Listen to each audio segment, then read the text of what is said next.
Hello friends, I am Dr. P. K. Paul. Welcome to my channel. Let's think differently and change our lives. So, friends, today I read the book, What Your Doctor Doesn't Know About Nutritional Medicine May Be Killing You. Before to begin today's video, I inform you that the link of others chapter of this book is given at description. You may watch this. So, let's go to start. 8. Chemotherapy and cancer. Nothing is more difficult for me than having to tell a patient he or she has cancer. Yet cancer is a diagnosis I must anticipate reporting as a routine part of my job. Doctors all over our nation have to share the same grim news with their patients. More than 1.3 million new cases will be diagnosed in the United States this year. Approximately 550,000 patients will die from cancer before the ball drops in New York City's Times Square again.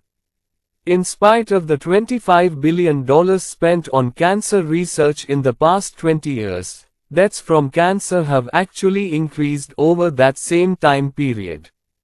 Major concern has arisen among researchers and clinicians alike. It's time to rethink our approach to cancer prevention and treatment.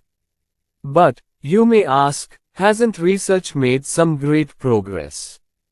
Indeed, we have achieved some improvements, but those lie largely in the realm of being able to detect some cancers sooner through advances such as mammography for the detection of breast cancer and PSA tests for prostate cancer. Is earlier detection all we can hope for? No. In this chapter we will discuss some of the most recent advances in cancer research and how you may be able to lower your risk of developing cancer. Cancer and its causes. Doesn't it seem that just about anything we do or eat these days allegedly causes cancer? Excessive exposure to sunlight increases the risk of skin cancer. Asbestos workers have increased risk of developing an unusual form of smoke. Are the main reasons lung cancer is the leading cause of cancer deaths. Radiation, chacryl drug, too much fat in our diet, saccharin in herbicides and pesticide avoid, and the many other chemicals gens, or those things that increase our risk of developing RES. Since the first report that chimney sweeps had an increased risk of scrotal cancer because of their exposure to soot, we have become more and more afraid of our eating too far, and rightfully so. As I mentioned earlier, and more face exposure to far more chemicals than any previous generations did, and what is the one common denominator all of these carcinogens have? You guessed it. They all increase oxidative stress. Here lies the key to understanding new strategies for fighting cancer. Oxidative stress is the cause of cancer. Many researchers have offered theories as to what is the underlying cause of cancer. Unfortunately, not one of these theories has been able to explain the completely diverse aspects of cancer and the development of the disease within the human body. In response to this medical conundrum, Dr. Peter Kovacek authored a comprehensive review in Current Medicinal Chemistry 2001. There he stated, of the numerous theories that have been advanced, oxidative stress is the most comprehensive, and it has stood the test of time. It can rationalize and correlate most aspects associated with carcinogenesis, development of cancer. Asterisk.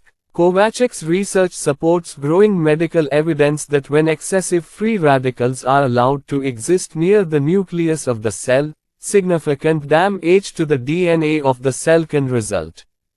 The DNA of the nucleus is especially vulnerable when a cell is dividing, during which time the DNA strand is literally unwound and stretched out. Researchers are now able to confirm not only that free radicals can damage the DNA nucleus of a cell, but also which strands of the DNA they damage most frequently. When met with an onslaught of carcinogens, the body's MASH unit will be busy trying to repair the damaged DNA. But in times of heavy oxidative stress, free radical damage overwhelms the repair system and can lead to mutation of the DNA. Free radicals can also wreak damage on the genetic structure of the DNA, which can then lead to abnormal growth of the cell. As these cells continue to replicate, this mutated DNA is carried to each newly developed cell. When there is further oxidative street-degraded DNA of the cell, more venge occurs. The cell will tend to one of the take owner thereof its own. It develops the ability to spread from one part of the body to another, metastasis, thus becoming a true cancer. CHEMOPREVENTION. A multi-stage process. Dr. Donald Malins, a biochemist from Seattle, reported a new method for identifying structural changes in the DNA of breast tissue. By using an instrument that bounces infrared radiation off the DNA and by analyzing the signals via a sophisticated computer, he is able to follow the structural damage to the DNA caused by free radicals. Researchers agree with Malins that the development of cancer is a multi-stage process that usually takes decades to develop. In adults, cancer may take 20 or even 30 years to develop from the initial mutation of the DNA to its full-blown manifestation.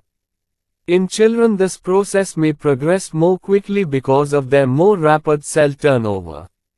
Malins noted significant changes within the structure of the DNA as he followed it from normal breast tissue to metastatic breast cancer in all its developmental stages. Dr. Malins believed oxidative stress was the cause of this predictable damage to the DNA, which eventually led to the formation of breast cancer. He further argued that cancer was not so much the result of dysfunctional genes as it was the result of genetic damage that highly reactive free radicals caused. For the past 25 years, researchers have believed that abnormal genes are the driving force behind all cancers. But now researchers are beginning to believe instead that individuals with certain genes are simply more vulnerable to oxidative stress than others. This may explain the familial patterns of many types of cancer. A decade late and $1 short. Physicians usually diagnose cancer in the last stages of its development. Unfortunately, by the time a cancer is advanced enough to cause symptoms or to show up on an X-ray, it has usually been developing for more than 10 to 20 years. Doctors get out the big guns of aggressive surgery, chemotherapy, and radiation only to realize that most often they can do little to help the patient. The last time I diagnosed lung cancer in one of my patients, his oncologist recommended chemotherapy, a procedure through which the physician claimed he could bring the lung cancer into remission about 40% of the time. My patient was somewhat encouraged by the statistics until he asked just exactly what was meant by remission. The oncologist answered, "If the cancer is successfully brought into remission, your life can be extended by about 3 months." Needless to say, this was not what my patient had hoped to hear. This is the typical, tragic story for most people with cancer. When my own mother was diagnosed with a high-grade brain tumor, the radiation therapist said there was about a 1% chance that therapy could prolong her life. Against my wishes, mother went through the treatments. She died 6 months later after battling not only the cancer but also the treatments that left her weak and ill. An aggressive treatment may extend a life a few months to even a year or so longer, but the suffering our patients and loved ones must endure for the marginal benefits seems a cruelty to those whose lives are already so fragile. We are presently losing the battle against cancer. Is there any doubt that this malignant disease must be attacked at much earlier stages in its development before the number of deaths will decrease? We do have hope, you know. Understanding the role of oxidative stress in the development of cancer offers us a host of new possibilities in prevention and treatment. Prevention of cancer equals chemoprevention. As we begin to understand the root cause of cancer, therapeutic options become available. Since cancer is a multi-stage process that takes years to develop, numerous opportunities arise to intervene in this process. In the earliest stages of cancer, we see changes primarily within the DNA nucleus itself. The mutations that occur via the free radical attack of the DNA pass to each subsequent cell as it replicates. Eventually, because of further past TOCAD damage to the cell, apprect clinically. The develops. This is TAHR free radical danes that we can evaluate as the blage is the first practical frank malignancy or cancer, which has the ability to spread from one part of the body to another. Differing from attacking cancer with treatments in its final stages, chemoprevention breuzes on preventing the cancer from developing in its earliest stages. Remember, balance is the key. If we have enough antioxidants available, oxidative stress does not occur and the DNA of the nucleus is safe from initial damage. Imagine again the metaphor of the fireplace. When a screen is in place, cinders cannot pop out onto the carpet.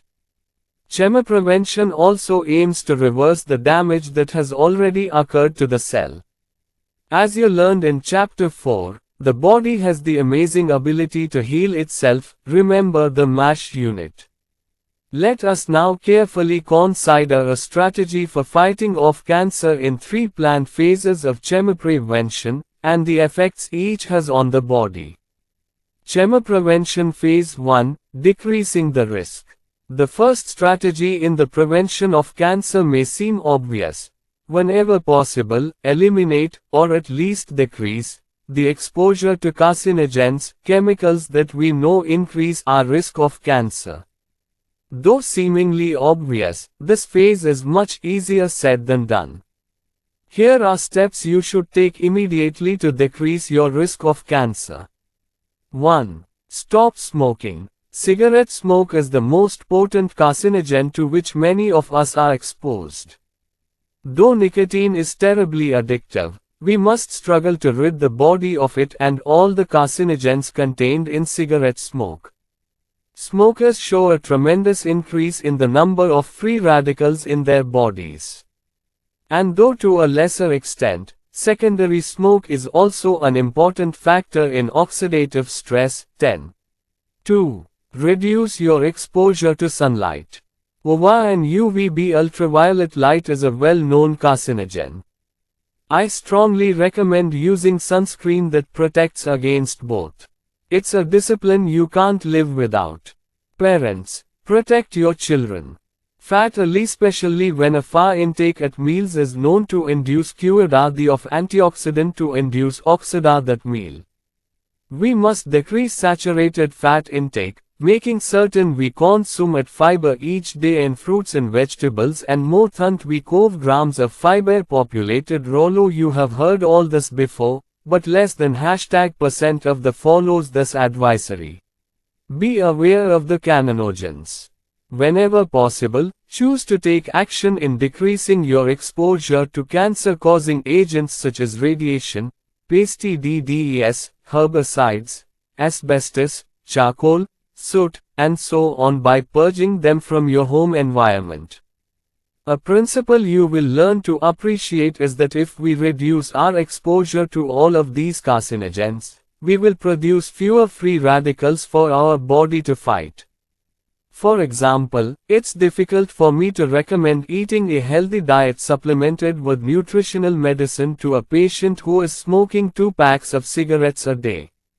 I know the effect will be minimal at best, and unless he stops smoking, chances of decreasing the risk of cancer are definitely compromised. Chemoprevention Phase 2. Maximize the body's antioxidant and immune system. It is not possible to avoid exposure to all the carcinogens and chemicals in the environment. We must still live in this world.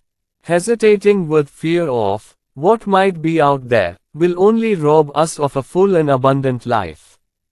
As you have already learned, the mere fact that we need oxygen to live puts us at a significant risk for oxidative stress. Therefore, the best strategy is not to hide out, but to maximize your own body's immune system and antioxidant defenses. And this begins by eating a healthy diet. It seems logical that if oxidative stress is indeed the cause of cancer, antioxidants used to bring free radicals back into balance would lower the risk of cancer. This logic proves true. Cancer research specialist Drive. Gladys Block followed this precise logic while reviewing 172 epidemiological studies from around the world on diet and cancer. Dr. Block discovered a universal and consistent finding. Those individuals who had the highest intake of fruits and vegetables, the main source of antioxidants, showed a significantly decreased risk of developing almost every kind of cancer. The risk of developing most cancers was 2 to 3 times less for those who had the highest intake of fruits and vegetables compared to those who had the lowest. The opposite also holds true. Dr. Bruce Ames, a leading stated in an interview with the Journal of the American Medical, individuals who consume the least amounts of fruits and vegetables have twice the risk of cancer as those who consume more. Association that, merely by consuming 5 to 7 servings of fruits and vegetables daily we can decrease the risk of almost every type of cancer by half. The absolute best defense your body has is a good diet. Nothing a doctor can prescribe will take the place of the diet your body needs to fuel and replenish itself. One of the principles you will hear me stress over and over is the fact that if you choose to use nutritional supplements, you must supplement a good diet, not a bad one. The first step toward building a strong immune system is to eat a high-fiber, low-fat diet largely made up of fruits and vegetables, but we need more to practice chemoprevention. Medical research is beginning to demonstrate that taking antioxidants in supplementation to our diet is very important in chemoprevention.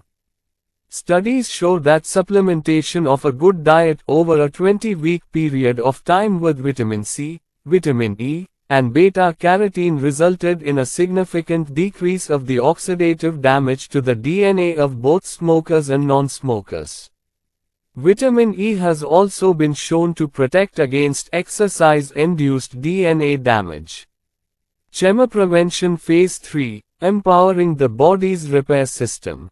In Phase 1 and Phase 2 of chemoprevention, we were primarily concerned with decreasing the amount of oxidative stress the body has to handle and providing adequate antioxidants to prevent such stress to the DNA of the cell.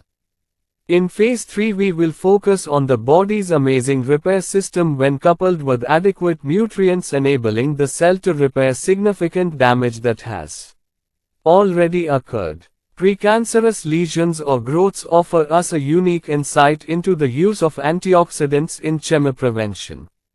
It is difficult to follow these tumors within the body, but many studies have followed such tumors on the surface of the body. Such studies primarily look at leukoplakia, which is a precancerous tumor found inside the mouths of tobacco chewers, and cervical dysplasia, the precancerous tumor on the surface of the cervix. We hope that by observing the use of various antioxidants on these tumors, we will gain insight into the possible effect on the already damaged DNA. Remember, cancer is a multi-stage process, and even precancerous tumors are in a relatively advanced stage. The next step in the multi-stage process is the development of a true cancer itself. As Leukoplakia, several studies has peaked in the prevention treatment of leukoplakia. Coral studies have shown these to prevention and treat free antioxidant levels. Consequently, those with the highest leukoplakias have genes also generate the lowest risk of developing leukoplakia drive. Harinder Grewal wrote a review article on the effect of antioxidants. not only in the permit of oral cancer but also the reversal of leukope. This article is landmark to phase 3 of chemoprevention. His findings provide hope that not only can antioxidants halt the process of developing cancer, they may actually empower the body's repair system to reverse cell damage. I've merely recapped in the box several of the clinical trials he studied. Here is a list of studies that involve the use of nutritional supplements in patients with precancerous lesions. 1. A study in India used vitamin A and beta-carotene. Researchers observed complete remission of the leukoplakia at a rate 10 times greater than the placebo group. 2. A pilot study that used only beta-carotene showed a reversal of the leukoplakia back to normal cells in 71% of their patients. 3. In an ongoing study in the United States, patients received a combination of beta-carotene, vitamin C, and vitamin E. Researchers witnessed a response rate of 60%. The abnormal precancerous cells reverted back to being normal cells. 4. In an ongoing multi-institutional U.S. trial, patients received only beta-carotene. They had a response rate of 56%. 5. A study done with male hamsters that had experimentally induced oral cancer considered using beta-carotene, vitamin E, glutathione, and vitamin C both in combination and alone. Significant improvement occurred in each group. However, the group receiving the combination had by far the best results. This was not merely an additional effect as more and more antioxidants were used but rather the results of a synergistic effect of the supplements working together. Cervical dysplasia is another precancerous tumor that occurs on the mere face of the body. Several studies have shown that individuals with low levels of beta-carotene and vitamin C have significantly increased risk of cervical dysplasia. In fact, women with the lowest levels of beta-carotene had 2 to 3 times more risk than women with the highest levels. Women who had an intake of less than 30 mg of vitamin C per day had a 10 times greater risk of cervical dysplasia than women whose deficiency was higher. Other greater right studies have shown that the of cervicolamine vitamin E, beta-carotene, and vitamin C increase the risk of cervical cancer. A. Bean supplementation actually has been shown to prevent cervical dysplasia from progressing to cervical cancer. In addition, some clinical trials have shown the role of vitamin C and beta-carotene in reversing or reducing the risk of cervical dysplasia altogether. Though medical science attempts to find the one magic bullet nutrient in each of these specific cancers, as a clinician, I try to determine principles that will be beneficial for my patient. After researching studies like the ones mentioned here, I have no doubt these antioxidant nutrients work together in synergy. As I said in Chapter 5, this means we not only need an assortment of different antioxidants, but we also need the minerals manganese, zinc, selenium, and copper, and the B vitamins that support their enzymatic functions. I am awed by the incredible ability God has built into the body to not only protect itself against oxidative stress but to repair damage wrought on the DNA of the cell. Several ongoing clinical trials will further determine the roles of antioxidants in reversing this process of carcinogenesis. In the meantime, remember, leukoplakia and cervical dysplasia are at the very end of cancer's multistage process, and yet studies show how the body can repair itself when we provide it with optimal levels of a few select antioxidants. What if I already have cancer? Granted, chemoprevention therapies really exist for individuals who have not yet developed full-blown cancer. And standard therapy for cancers doesn't always appear promising. These therapies involve surgery, when feasible, chemotherapy, and radiation for solid tumors such as cancers found in the lung, the breast, the colon, and so on. In spite of medical research efforts, these therapies seem to have reached a plateau. The bad news continues. Despite evidence of increased cure rates in the treatment of Hodgkin's lymphoma, childhood leukemia, and testicular cancer, there is growing fear of the development of secondary cancer complications that are the result of these treatments. The good news lies in the fact that medical research is beginning to support the idea of supplementation with a mixture of antioxidants and supporting nutrients. This mix can actually enhance traditional chemo and radiation therapy while at the same time protecting normal cells from toxic effects. Kimberly's story. Kimberly was in her 4th year at Westmont College in Santa Barbara, California, working toward her degree in communication arts when she developed abdominal discomfort and bladder pressure. She went to the campus doctor, who diagnosed her as having a bladder infection and prescribed some antibiotics. But Kimberly's condition worsened. She experienced increasing abdominal pain, nausea, and vomiting. While lying down, she was able to feel a mass in her lower abdomen. Obviously, this frightened her terribly, and she went back to her doctor immediately. When he re-examined her, he could feel a mass the size of a grapefruit. He ran a blood test called a CA-125, which is a cancer marker for gynecological cancers and bowel cancers. Kimberly's marker was extremely high, and surgery was scheduled right away. At age 21, Kimberly had ovarian cancer. This being an unusual disease for such a young woman, the diagnosis caught her and her family totally off guard. After surgery, the surgeon was quite optimistic that he had removed it all. He wanted to take every precaution, however, and requested that Kimberly see the oncologist. Her oncologist insisted that she go through some heavy chemotherapy, primarily because of her young age. She still had a lot of life ahead of her. It was about this time that Kimberly consulted me. She wanted to know about nutritional supplementation as she was going through these treatments.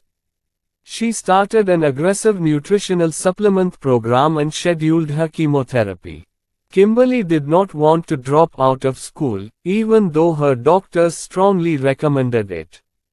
She was one student who was determined to give it her best shot, so she scheduled her chemotherapy treatments in Santa Barbara, where she would continue to attend classes if it proved possible. The young communications major did remarkably well through her reliable gist, and surgeon commented on not only how great she looked but also on treatments. She did lose her hair, but not miss many classes. During her last treatment, the oncologist walked over to Kimberly and asked her directly, "What are you taking?" Looking up, she replied, "What do you mean?" He said, "I know you have to be taking something because all my other patients are over there vomiting, but you are here reading Time magazine." When she told him about the nutritional supplements she'd been trying, he was impressed. Not only had she tolerated her treatments well, but she had responded so well to them.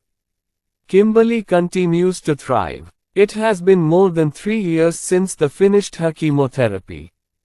Her hair has come back beautifully, and she is enjoying life. Her CA-125 blood counts have remained normal, and she is now having them checked only twice a year. Kimberly has had no sign of recurrence of her cancer. Why they work? Oncologists and radiation therapists usually discourage the use of antioxidants in patients receiving treatments for their cancer. Why? Physicians are concerned with the possibility that antioxidant supplements will build up the antioxidant defense system of the cancer cells and result in making their treatments less effective, since their treatments primarily destroy cancer cells by creating oxidative stress. This is a reasonable concern.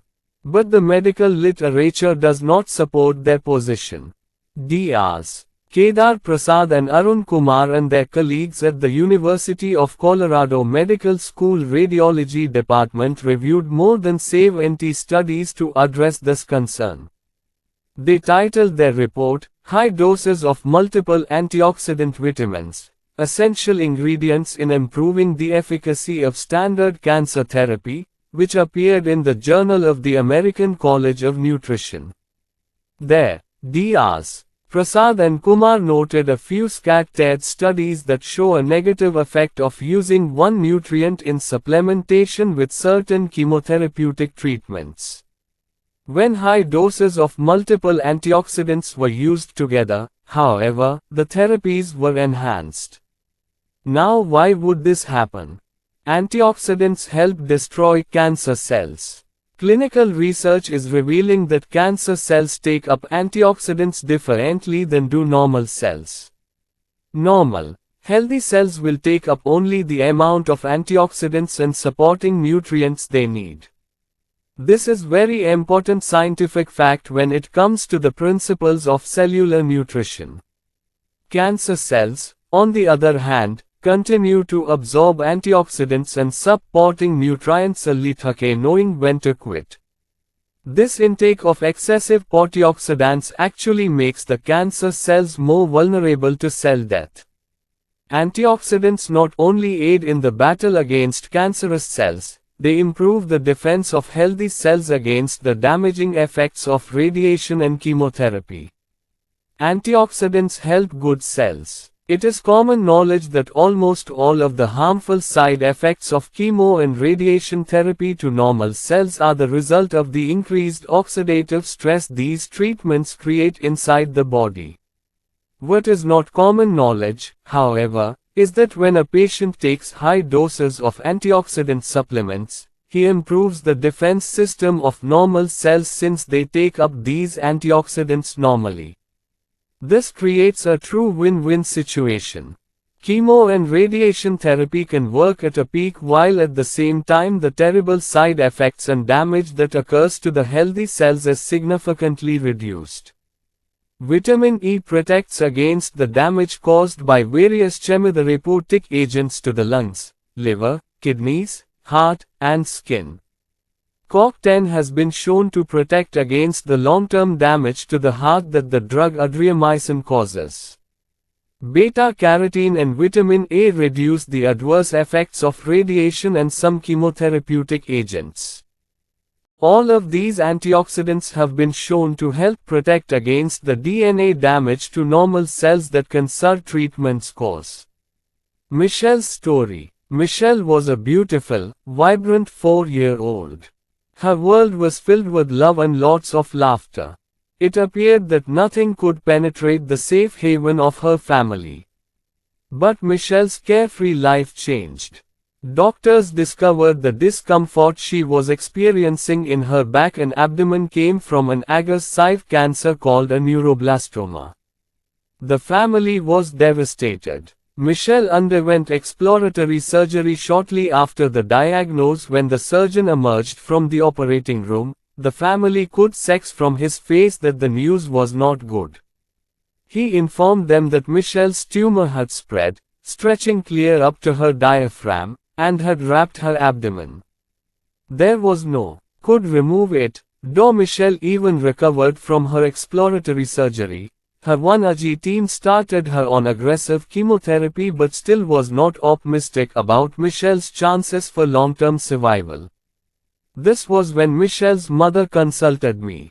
She wanted to do everything possible to protect her daughter from the potential side effects of the treatments the doctors recommended. We started Michelle on an aggressive nutritional supplement program in spite of her doctor's objections. Michelle was a trooper and took her supplements faithfully. Her treatments began, and she struggled through them. She did become fairly sick even though she was taking the supplements. Because the treatments were exceptionally strong, there was serious concern that she could actually survive them. But brave little Michelle made it through, and the tumor shrunk significantly. Michelle's response so encouraged her doctors that they wanted to take her back into surgery to see if they could remove the tumor. This time the surgeon emerged from the OR with a smile on his face. He said they felt they were able to get all of the tumor. The oncologist informed Michelle's parents that her response to the chemo could not have been better. But Michelle's journey was not over. The doctors still wanted her to go through a bone marrow transplant to ensure that any microscopic spread of the cancer was removed. The family faced another tough decision. They carefully considered all the information they could gather, and then based on that information, Michelle's father told the oncologist that they would consent to the bone marrow transplant. The physician could proceed on one condition only. Michelle's parents insisted that she be on nutritional supplements during the bone marrow transplant. At first the oncologist refused. She believed the nutritional supplements would block the effectiveness of her treatments. When Michelle's father asked the oncologist if she had any studies in the medical literature that supported her concerns, the oncologist replied, "No, but it is a theoretical concern." Then Michelle's father, who was also a physician, revealed that she had been taking supplements all during her previous treatment. She had not only survived the treatments but experienced an exceptional had not. Michelle's father made it clear that he and his wife insisted that she stay on the supplements while going through the bone marrow transplant. The oncologist agreed to have the oncology pharmacologist investigate the supplements Michelle was taking to be sure there would be no conflict with the drugs. After extensive research by the pharmacologist, all agreed that Michelle could receive supplements during the bone marrow transplant after all. The procedure was rough, but she survived, and she did recover. In fact, the oncologist told the parents that she had never seen any child recover more quickly from such a procedure. Their tough stand had been well worth the effort. Michelle and her mother prayed many times through those difficult months that when she turned 5, she would be able to start kindergarten with her friends. And Michelle was strong enough to make that first day of kindergarten. It has been more than 3 years since she was first diagnosed with the cancer. At age 7, Michelle is busy riding bikes, jumping rope, and keeping up with fashion and her girlfriends. Nutritional science offers us the greatest hope in our fight against cancer and several other degenerative diseases. They not only help prevent cancer but may actually enhance the traditional chemo and radiation therapy. How can the process of building up the body's natural defense be bad? Shouldn't physicians want their patients to be as healthy as possible, since cancer treatments are going to put patients under the greatest stress they have had to endure in their lives? Natural antioxidants and their supporting nutrients are the ideal chemopreventive agents for many reasons. They limit and even prevent the free radical damage to the DNA nucleus of the cell. Provide the proper nutrients needed for the body to repair any damage that has been done already. Are safe and may be taken over a lifetime. Pharmaceutical drugs do not share this advantage. Tamoxifen, which has been shown to decrease the risk of breast cancer, has very serious side effects. Are relatively inexpensive. The nutrients I recommend for prevention cost between $1 and $1.50 US per day. Provide the best defense against further advancement of cancer. Protect the body against oxidative stress that chemotherapy and radiation create. Embellish the cancer-fighting ability of chemotherapy and radiation. Inhibit the replication and growth of the cancer. Have been shown to cause tumor regression in some instances. 24. We cannot deny that the effectiveness of traditional cancer treatments has reached a plateau. Oncologists and radiation therapists must become more open-minded about antioxidant use in their patients. As researchers seriously consider the use of multiple antioxidants at optimal levels, cancer prevention and treatment may well be revolutionized. In the meantime, the research that is presently available supports the use of antioxidants in all stages of chemoprevention and cancer therapy.